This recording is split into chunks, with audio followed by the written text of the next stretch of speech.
எல்லா புகழும் இறைவனுக்கே. Hello friends, welcome to Kilakarai kitchen. இன்றைக்கி நம்ம சேனலில் பிரசவித்த தாய்மார்களுக்கு அதிகமாக பால் சுரக்க சாப்பிடக்கூடிய காரல் மீன் உப்பானம் எப்படி செய்யலான்னு பார்க்கலாம். இந்த குழம்பு செய்கிறதுக்கு நான் 1/2 கிலோ காரல் மீன் வாங்கி அதை க்ளீன் பண்ணி எடுத்து வச்சுருக்கேன். இப்போது செய்ய ஆரம்பிச்சிடலாம். இதுக்கு ஒரு வாணலியில் 1 டேபிள் ஸ்பூன் நல்லெண்ணெய் சேர்த்துக்கிறேன். எண்ணெய் சூடானதும் இதில் 1/2 டீஸ்பூன் வெந்தயம், 1/2 டீஸ்பூன் சோம்பு, 3 பூண்டை இந்த மாதிரி தட்டி ஆட் பண்ணிக்கிறேன். இது எல்லாமே நல்ல எண்ணெயில் பொரிஞ்சு வாசனை வரணும். ஸோ அது வரைக்கும் இதை கொஞ்சம் நேரம் வறுத்துக்கிடலாம். அடுத்து இதில் தேவையான அளவு கல்லுப்பு ஆட் பண்ணிக்கிறேன். இந்த உப்பானம் செய்கிறதுக்கு நான் மொத்தமாக 50 கிராம் பூண்டு எடுத்திருக்கேன். இதில் 3 பல் பூண்டை மட்டும் இப்போதைக்கு தட்டி ஆட் பண்ணியிருக்கேன். மீதி பூண்டு இருக்கட்டும். இந்த மாதிரி பூண்டை எண்ணெயில் வறுக்கும்போது குழம்பு நல்ல வாசனையாக இருக்கும். இப்போது 50 கிராம் சின்ன வெங்காயத்தில் 4 வெங்காயத்தை தாளிப்புக்கு எடுத்து வச்சுட்டு மீதி வெங்காயத்தை இதில் சேர்த்துக்கிறேன்.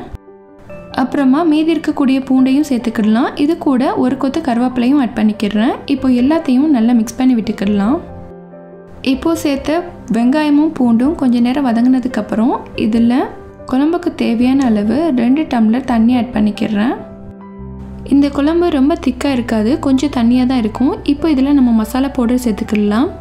1/2 டீஸ்பூன் மஞ்சள் தூள், 1/4 டீஸ்பூன் மிளகாய் தூள், 1 டீஸ்பூன் ஜீரக மிளகுத்தூள், 3 டீஸ்பூன் மல்லித்தூள் சேர்த்துக்கிறேன்.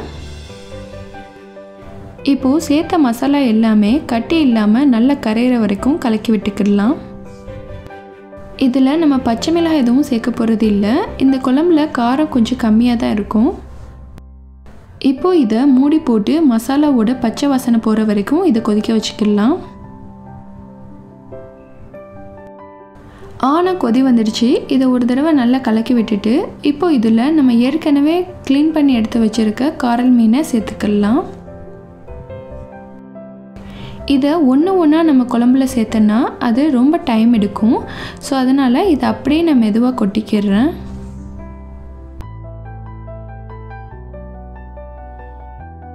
மீனை சேர்த்ததுக்கப்புறம் இதை ரொம்ப நேரம் கொதிக்க வைக்கவும் கூடாது, அப்புறம் கரண்டியை வச்சு ரொம்ப டிஸ்டர்ப் பண்ணவும் கூடாது. ஸோ மீன் குழம்புல படுற அளவுக்கு நம்ம இதை லைட்டாக நகர்த்தி விட்டுக்கிடலாம். இந்த மீன் சின்னதாக தான் இருக்கும், முள்ளாகவும் இருக்கும். பட் தாய்ப்பால் அதிகமாக சுரக்கிறதுக்கு இது ரொம்ப உதவியாக இருக்கும். இப்போது இதுக்கு மேலே நான் கொஞ்சமாக மல்லி இலையை தூவிக்கிறேன். அடுத்து இதை மூடி போட்டு ஒரு கொதி வந்ததுக்கப்புறம் தீயை சிம்மில் வச்சுட்டு நம்ம லைட்டாக மிக்ஸ் பண்ணி விட்டுக்கிடலாம். இப்போ இந்த குழம்புல ஆட் பண்ணுறதுக்கு நம்ம தாளிப்பு ரெடி பண்ணிக்கிடலாம். இதுக்கு ஒரு தாளிப்பு பேன் எடுத்திருக்கேன். இதில் 2 டேபிள் ஸ்பூன் நல்லெண்ணெய் சேர்த்துக்கிறேன். எண்ணெய் சூடானதும் நம்ம ஏற்கனவே எடுத்து வச்சுருக்க 4 சின்ன வெங்காயத்தை 2 கட் பண்ணி ஆட் பண்ணிக்கிறேன். இது செய்கிறதுக்கு நம்ம நல்லெண்ணெய் யூஸ் பண்ணுறதுனால இந்த குழம்பு நல்ல டேஸ்ட்டாகவும் வாசனையாகவும் இருக்கும். இப்போது வெங்காயம் பொரிஞ்சு கலர் சேஞ்ச் ஆகிடுச்சு. அடுத்து இதில் ஒரு கொத்து கருவேப்பிலை சேர்த்துக்கிறேன். கருவேப்பிலையும் நல்லா பொரிஞ்சு வாசனை வந்ததுக்கப்புறம் இந்த ஆணம் கொஞ்சம் கலர்ஃபுல்லாக இருக்கிறதுக்காக வேண்டி இதில் நான் 1/4 டீஸ்பூன் காஷ்மீரி சில்லி பவுடர் சேர்த்துக்கிறேன். நீங்கள் நினைக்கலாம் நம்ம ஸ்டார்டிங்லேயே வெந்தயத்தை போட்டு தாளிச்சிட்டோன்னு சொல்லிட்டு. பட் அது கூட நீங்கள் இதையும் சேர்க்கும்போது குழம்பு ரொம்ப சூப்பராக இருக்கும். இப்போது தாளிப்பு ரெடி ஆயிடுச்சு. இதை நம்ம குழம்புல சேர்த்துக்கலாம். அவ்வளோதான், சூப்பரான பத்திய மீன் குழம்பு காரல் மீன் உப்பானம் ரெடி ஆயிடுச்சு.